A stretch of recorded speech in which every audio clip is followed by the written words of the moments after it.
আমাদের দেশে একটা কথা বেশ জোরে সোরে প্রচলিত আছে, আর তা হলো আমরা অনেকেই বলি জন্ম, মৃত্যু এবং বিয়ে এ তিনটি আল্লাহ তাআলার হাতে।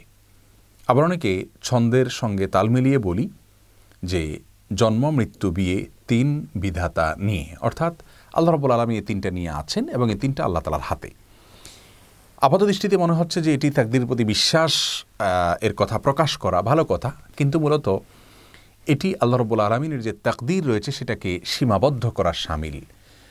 শুধুমাত্র জন্ম, মৃত্যু, বিয়ে কেন, সব কিছুই আল্লাহ রাব্বুল আলামিনের হাতে, সব কিছুই আল্লাহ রাব্বুল আলামিনের তাকদীরের অধীনে।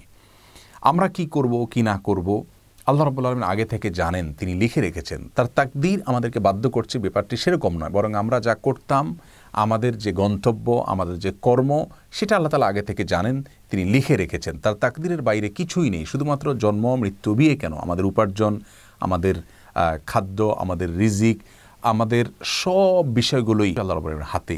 ওই অর্থে কোরআন কারীমে আল্লাহ রাব্বুল আলামিন বলেছেন ওয়াকুল্লু সগীরিন ওয়া কাবীরিন মুস্তাতার, প্রত্যেক ছোট বড় সব বিষয় লিপিবদ্ধ রয়েছে। সব বিষয় আল্লাহ রাব্বুল আলামিনের জ্ঞানের অধীনে রয়েছে, আল্লাহ তাকদীরের অধীনে রয়েছে। বিধায় আমরা তাকদীরের কারণেই বাধ্য হচ্ছি, সেভাবে নয়, বরং তাকদীরটা শুধুমাত্র আমাদের বিশ্বাসের জন্য। আর কর্মের জায়গায় আমাদেরকে ঠিকই পরিশ্রম করে যেতে হবে।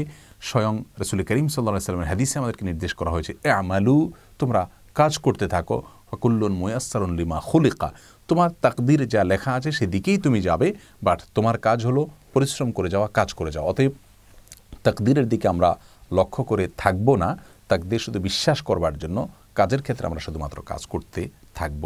অতএব আমাদের এই ধারণাকে আমরা সংশোধন করে নিব, শুধুমাত্র জন্ম, মৃত্যু, বিয়ে নয়, সব কিছুই আল্লাহ রাব্বুল আলামিনের তাকদীরের অধীন এবং সব কিছুই আল্লাহ রাব্বুল আলামিন জানেন। আল্লাহ তাআলা আমাদের সকলকে শুদ্ধ চিন্তা লালন করার তৌফিক দান করুন। আসসালামু আলাইকুম ওয়া রাহমাতুল্লাহি ওয়া বারাকাতুহু।